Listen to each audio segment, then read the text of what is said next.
August 16, 1945. Dutch East Indies. Three youths abduct a man from his home in Jakarta. They force him into a car and drive him to an isolated house surrounded by rice fields. It is 4 in the morning. The man they have kidnapped is Sukarno. He is an architect. They have kidnapped him because they want him to build something for them immediately. Over the past 3 centuries, the Dutch have gradually brought this archipelago under their control. Over the past 20 years, however, Sukarno has persuaded the native peoples of the Dutch East Indies to imagine themselves as one people, united and free from Dutch colonial rule. He is someone the people know, someone the people listen to. In 1942, Japan invaded and defeated the Dutch. After Hiroshima and Nagasaki, Japan surrendered on August 15, 1945, just yesterday. With Japan fallen and the Dutch yet to return, the youths demand that Sukarno declare independence. Now, the following morning outside his home, Sukarno reads a declaration just a few lines long. A red and white flag sewn by his wife rises above the crowd. Indonesia. Then all hell breaks loose.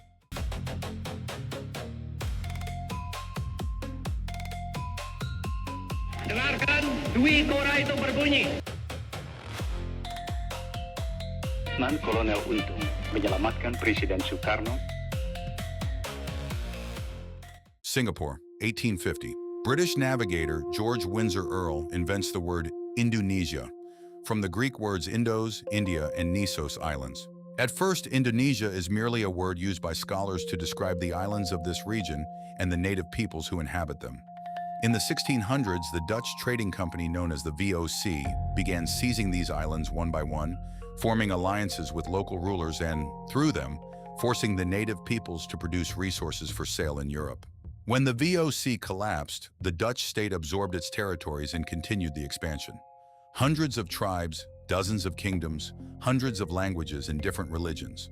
Over the decades, they all fell under one enormous colonial state, the Dutch East Indies. By the early 1900s, nationalism spreads throughout Europe, along with the belief that one's nation comes first, and that all peoples should have the right to govern themselves. Irish, Polish, and Finnish nationalist movements demand states of their own, and so do colonized peoples.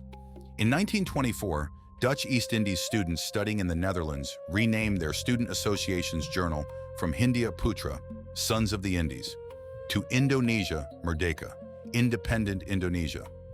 This desire for independence reaches the Dutch East Indies, where a 23-year-old architecture student begins turning it into a mass movement, Sukarno.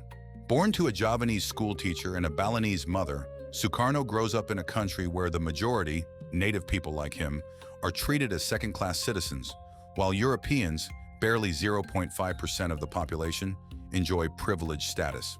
While attending school in Surabaya, Sukarno lives in the home of Cokro Aminoto, leader of Sarekat Islam, a movement in which nationalists, Islamists, and socialists all trace Indonesia's poverty, subjugation, and humiliation to the same source, the Netherlands. In Bandung, Sukarno forms a study club, attracting a large following among students. Together, they discuss Dutch rule. In 1927, this group becomes the Indonesian National Party. 1 year later, young people from across the archipelago gather in Batavia, today Jakarta. There, they declare that they belong to one homeland, one nation, and one language, Indonesia. They publicly perform the anthem, Indonesia Raya. For the first time, a word once used only by scholars, Indonesia, now truly means something to the people it names. Sukarno travels across Java, delivering increasingly open attacks on Dutch rule. In one speech, he warns that a Pacific War between Japan, Britain, and the United States may sweep Dutch rule aside, giving Indonesia a chance to break free. In 1929, Dutch police raid the movement across Java and Sukarno is arrested. Before the judges, Sukarno delivers a long speech attacking colonialism, capitalism, and imperialism. He is sentenced to 4 years in prison.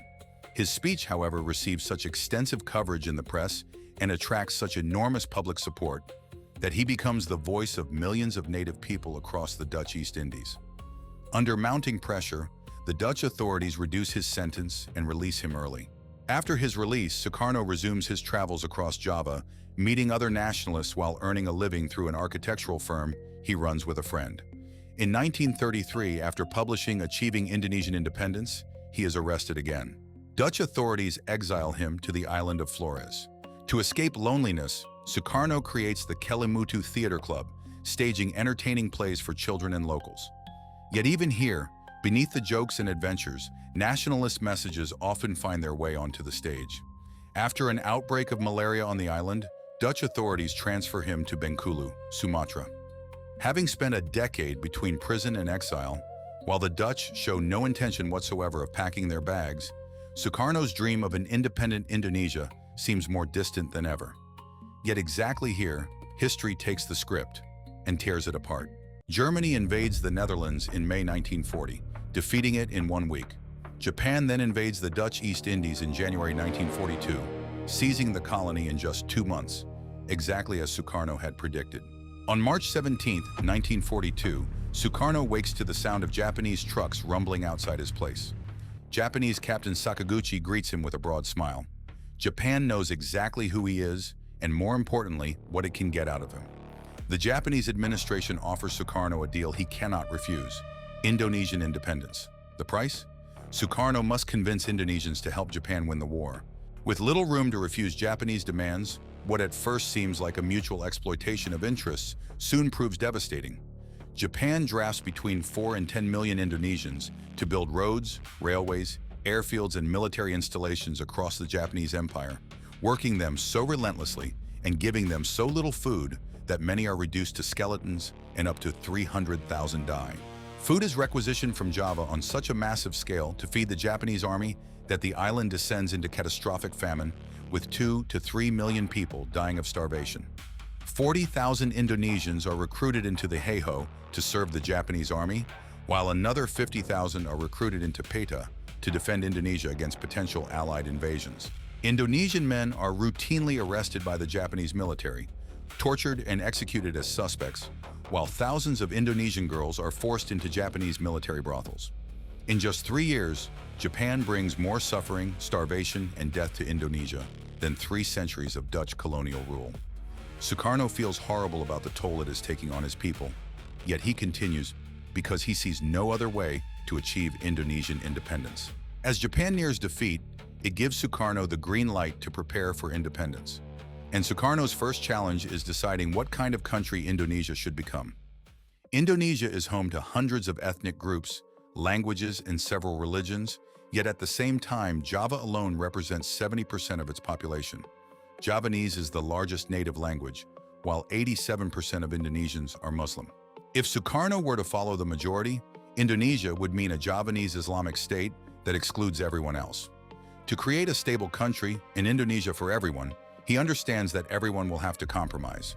Drawing on ideas he has been developing for decades, Sukarno puts forward the Pancasila, belief in one God, humanity, unity, democracy, and social justice, 5 principles meant to define Indonesia around what Indonesians have in common, rather than allowing Islam or the Javanese majority to define the country. The same goes for language. Instead of forcing minorities to learn Javanese, Indonesia makes everyone, including the Javanese majority, meet in the middle by adopting a common language, Malay. Spoken natively by only a minority, yet understood across much of the archipelago because of centuries of use as the lingua franca in the region, Malay becomes a language of Indonesia, Bahasa Indonesia. When Sukarno learns that Japan has surrendered, he hesitates. Were he to proclaim independence immediately, he might risk provoking the Japanese troops still present across Indonesia. This is why the youths kidnap him. When Sukarno proclaims independence, Indonesian flags appear everywhere. Inside Indonesia, it feels like victory. Beyond Indonesia, however, nobody else is celebrating. No country recognizes Indonesia. Everyone still calls it the Dutch East Indies. With Japanese authority suddenly collapsing and the Indonesian Republic barely in control, the country descends into total chaos. Indonesian mobs attack Japanese troops and seize their weapons. Across Indonesia, the revolution erupts into bloodshed. Thousands of Europeans and Chinese are robbed, kidnapped, or killed as revolutionary violence and revenge turn against people associated with colonial rule and economic privilege. Britain occupies key cities and ports in Java and Sumatra because the Allies have tasked it with disarming and repatriating Japanese soldiers and freeing the Dutch prisoners of war. Sukarno cooperates. When the British try to disarm Indonesian fighters too, however, the result is the Battle of Surabaya. Britain wins the battle, but has no intention of staying to fight a war that belongs to the Netherlands. As the British withdraw, Dutch troops swarm through the open ports. Dutch flags rise again across Indonesia. A war breaks out. Under British pressure, the Netherlands and Indonesia reach a compromise at Linggajati. The Dutch recognize Republican control over Java, Sumatra, and Madura, while Indonesia agrees to become a federal state within a future Netherlands-Indonesia union. Distrust, however, remains. In July 1947, with 150,000 troops in Indonesia, the Netherlands breaks the agreement and launches the first police action, Operatie Product. Dutch forces seize large regions across Java and Sumatra. Militarily, it is a Dutch victory. Politically, however, the world no longer sees it as just a Dutch internal affair, but as colonial violence instead. In September 1948, a communist-led uprising erupts in Madiun. Sukarno crushes the revolt. The rebellion weakens Indonesia, but paradoxically, as we are right at the beginning of the Cold War, Sukarno's iron fist against communism gets him a thumbs up from the United States. On December 19, 1948, the Dutch launched the second police action, Operatie Kraai. Dutch paratroopers descend on Yogyakarta, capital of the Republic, and seize it. Instead of fleeing, Sukarno lets himself be captured. On paper, it looks like the Dutch have delivered the final blow to the Indonesian Republic. Its capital, its leaders, much of its territory, all captured. Yet, immediately after, an emergency Indonesian government pops up in Sumatra. The Indonesian army continues fighting the Dutch through guerrilla warfare, while the capture of Indonesia's leader turns the Dutch military victory into an international political disaster. Sukarno laughs. Had he escaped, he would have looked like a rebel on the run, but by letting himself be captured, the Dutch now look like a foreign force invading a legitimate country and arresting its legitimate president. The United States and Australia bring the issue before the United Nations. The United States even threatens to cut Marshall Plan aid to the Netherlands. Due to enormous military costs and international pressure, on December 27, 1949, the Netherlands hands over the Dutch East Indies, West New Guinea excluded, to the United States of Indonesia. 1 year later, Indonesia joins the United Nations. Sukarno has won. The first years as an independent democratic nation are a disaster. The nationalist, Islamist, and communist parties fight and do not agree on anything. Hostility towards the Dutch and ethnic Chinese runs high, as Indonesians perceive them as controlling the economy. Rebellions are also everywhere. Darul Islam wreaks havoc in West Java, South Sulawesi, and Aceh. Former troops of the Dutch colonial army attack Bandung and rebel in Makassar. On 17 October 1952, Sukarno wakes up in the Merdeka Palace to a panorama of tanks and guns pointing at him. Dissolve parliament and call new elections. Now, they demand. Sukarno walks outside and convinces them to go home without conceding anything. When the 1955 elections once again fail to bring nationalists, Islamists, and communists together, Sukarno has had enough. He declares that Western democracy is not fit for Indonesia, proposing a guided democracy instead, in which he will steer the parties towards a common decision, like a village elder guiding his community towards consensus. Army commanders in North, Central, and South Sumatra and North Sulawesi then take over their regional governments and defy Jakarta. Their regions produce much of Indonesia's export wealth, while Jakarta takes, without sending much in return. Tensions rise. Sukarno declares martial law and calls the regional leaders to Jakarta for talks. They come, but the talks go nowhere. While visiting his children's school in Cikini, grenades explode around Sukarno, killing 6 kids. Behind the attack, Darul Islam. The Sumatran commanders proclaim their own government, the PRRI, with Permesta in North Sulawesi joining them against Jakarta. With no other option left but force, Sukarno unleashes the army, retaking one city after another, then banning the Islamic Masyumi and socialist parties, accusing them of having backed the rebellion. Assassination attempts on his life then continue. On March 9, 1960, Air Force Lieutenant Daniel Maukar breaks formation in a MiG-17 and fires its cannons at the Merdeka and Bogor palaces. In 1962, during Eid al-Adha prayers, Darul Islam gunmen opened fire on Sukarno. Tired of the situation, Sukarno orders the army to destroy Darul Islam, crushing one branch after another, its main leader, Kartosuwiryo, captured and executed. While chaos rules at home, abroad Sukarno smiles, raises his fist, and as if he were the champion of the colonized world, calls on nations everywhere to follow Indonesia's example and break free. In 1955, Indonesia hosts the Bandung Conference, bringing together 29 Asian and African nations to discuss colonialism and foreign domination. At the same time, because nobody can quite understand whether Sukarno is communist or anti-communist, he dances from the arms of the United States to those of the Soviet Union and China, extracting weapons, loans, and support from all sides, conveniently leaning communist or anti-communist depending on who is spending the most on him. In 1961, together with Tito, Nasser, and Nehru, he launches the non-aligned movement. The goal: help countries stay out of the American and Soviet spheres of influence. In December 1961, armed with Soviet weapons and credits from all sides, Sukarno launches Trikora. Indonesian troops storm parts of West New Guinea to remind the Netherlands that one piece of Indonesia is still missing. In the Arafura Sea, Dutch warships sink an Indonesian boat. With war looming and the United States stepping in on Indonesia's side again, the Netherlands leaves. In 1963, Dutch West New Guinea becomes Indonesian West Irian. Wanting to draw the world's attention to himself and Indonesia, Sukarno brings the 1962 Asian Games to Jakarta, filling the newly built 100,000-seat Gelora Bung Karno Stadium. And attention, he gets just not the kind he expected. When Indonesia refuses to admit the Israeli and Taiwanese delegations, the IOC suspends Indonesia. Outraged, Sukarno denounces the IOC as imperialist and creates his own non-imperialist Olympic Games, the Games of the New Emerging Forces, or GANEFO. In 1963, Britain backs the union of Malaya, Singapore, Sarawak, and North Borneo into one federation, Malaysia. Sukarno explodes. He's all for countries achieving independence, but Malaysia? Sukarno denounces Malaysia as a British neo-colonial puppet invented to undermine Indonesia. Sukarno calls for Crush Malaysia and launches Dwikora and Confrontasi. Indonesian troops infiltrate Malaysian Borneo, land at Pontian, parachute near Labas, and carry out bombings in Singapore, all failing miserably. When Malaysia is eventually elected to the UN Security Council, Sukarno, outraged, pulls Indonesia out of the United Nations and begins creating his own United Nations, CONEFO. Sukarno suddenly swings hard towards the communist world, building a Jakarta-Beijing axis and drawing closer to North Korea, North Vietnam, and Cambodia.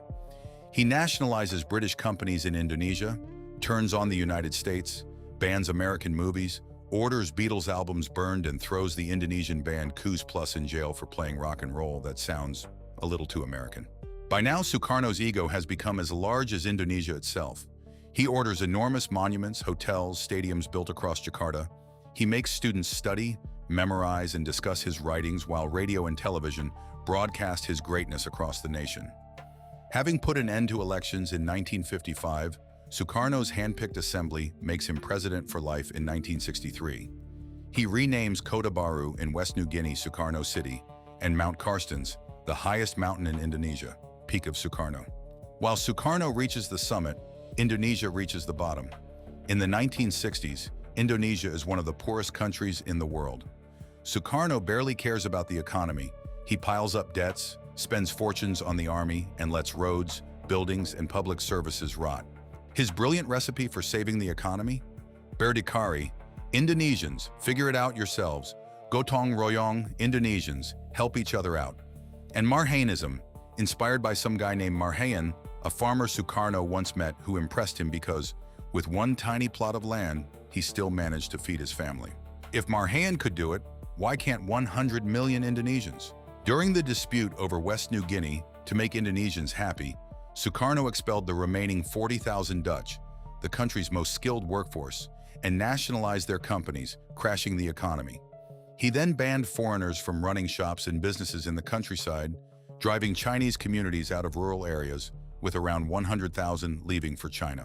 By 1965, inflation has reached 600%. Sukarno's military spending has made the army powerful, so powerful that he now fears it may turn on him. To counter it, as the PKI grows to 3 million members, the third largest communist party in the world, Sukarno increasingly leans on the communists. When the PKI proposes a fifth force to form its own army of workers and peasants, the National Army and the Communists lock eyes. 1st of October, 1965. 6 of Indonesia's senior army generals are hunted down in their homes, kidnapped and killed, their bodies dumped into a well. The attackers seize the national radio in Merdeka Square. They claim they've done it to protect Sukarno from a CIA-backed coup by the army.